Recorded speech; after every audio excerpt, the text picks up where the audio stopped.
So, you want to get buff. You want to fit into that Speedo at the beach. Show off your package to the customers. You know what I'm saying? You don't? Well, you ain't gonna get that body by riding your bicycle. Nah, bro, you drink Sprite, then ride your bike up the doy. That's what you do if you want a cyclist body. But if you want the body of a Thundercat, I can't even pull it up. I tried to display the guns, but the shirts are too small now.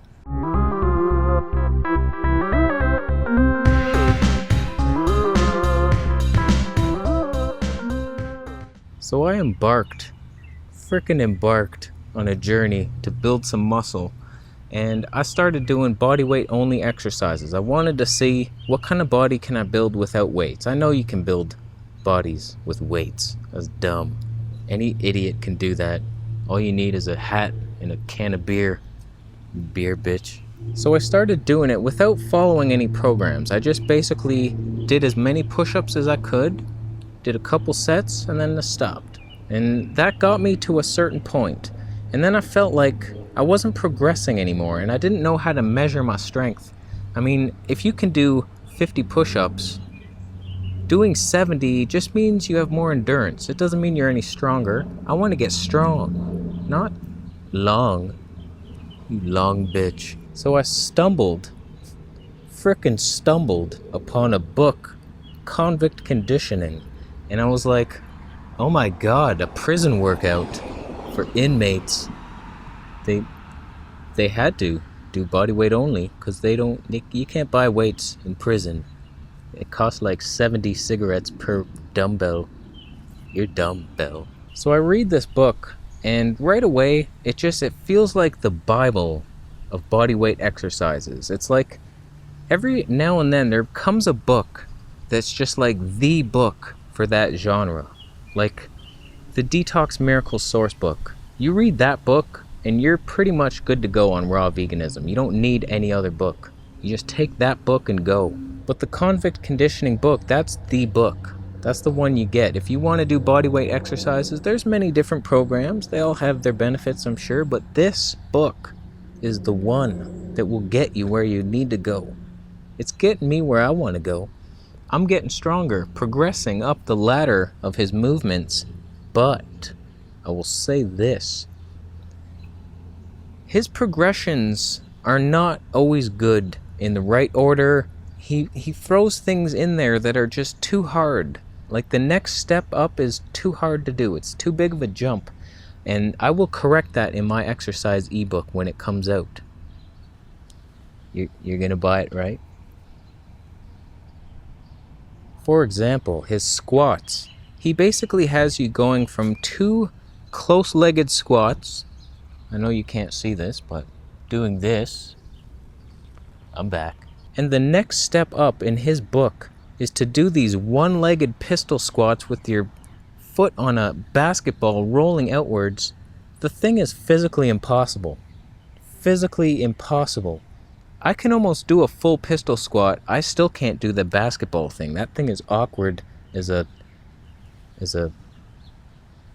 prom date when you're wearing a brown tuxedo and your girlfriend spilled cola on her dress and she wants to leave the party, but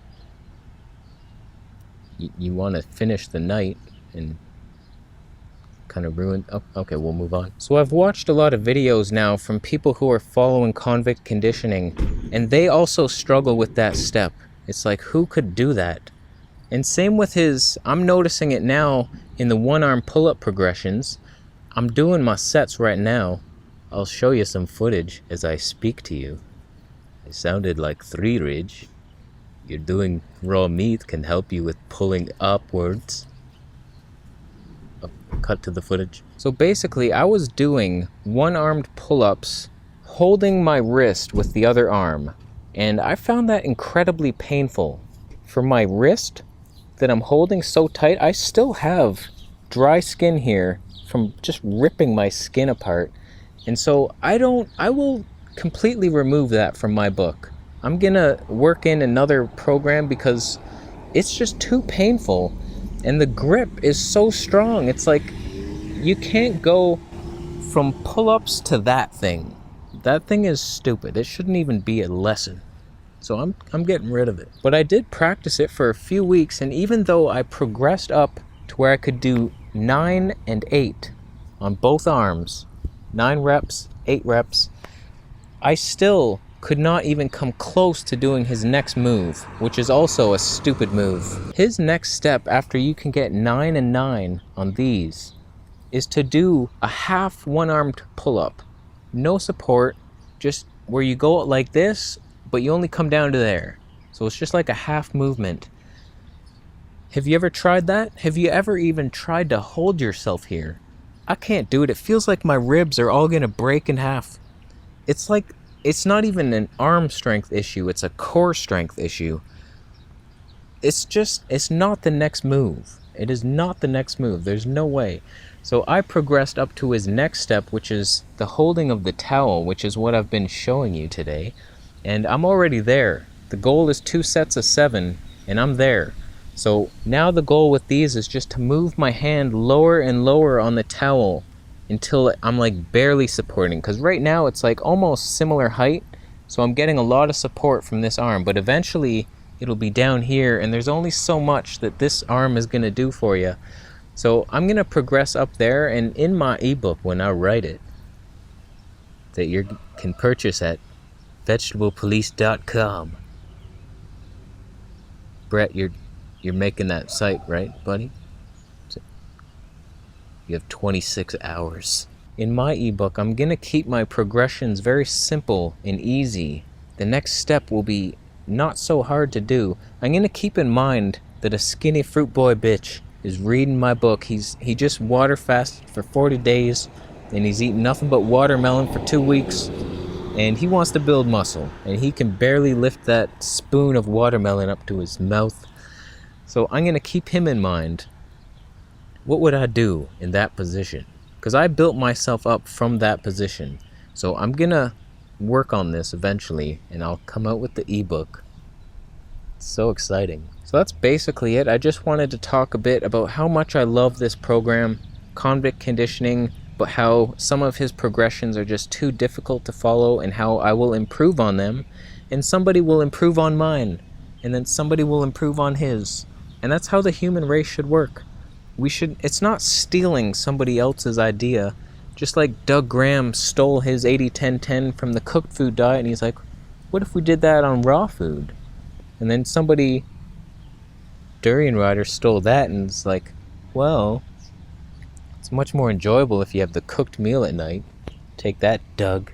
80-10-10 Doug Dummy Graham. Now, unfortunately, that was a deprovement. That's the opposite of improvement. It's in the dictionary. Deprovement. Don't look it up.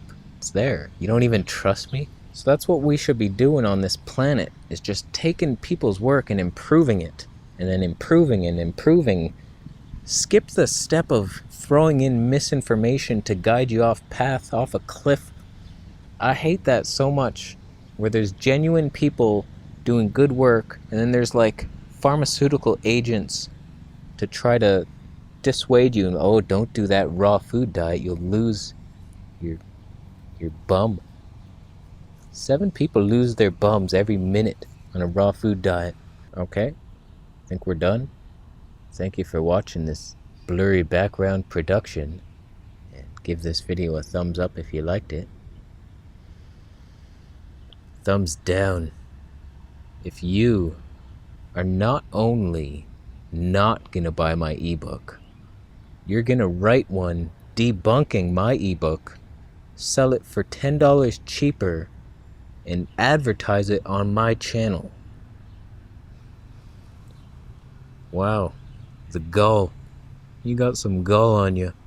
That is gall. Okay, I think we're done. If you feel the need, get a Vegetable Police t-shirt.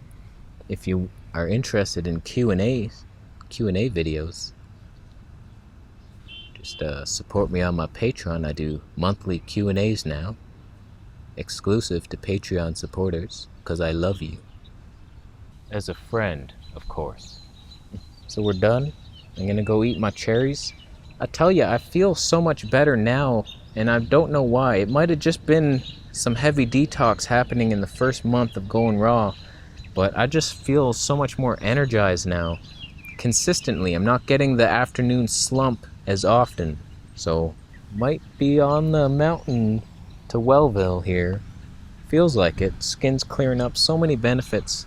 Raw foods. That's why I'm going to Thailand. I will do a video on why I picked Thailand compared to all the other wonderful places you guys suggested. So I'm gonna leave now and have a nice time today.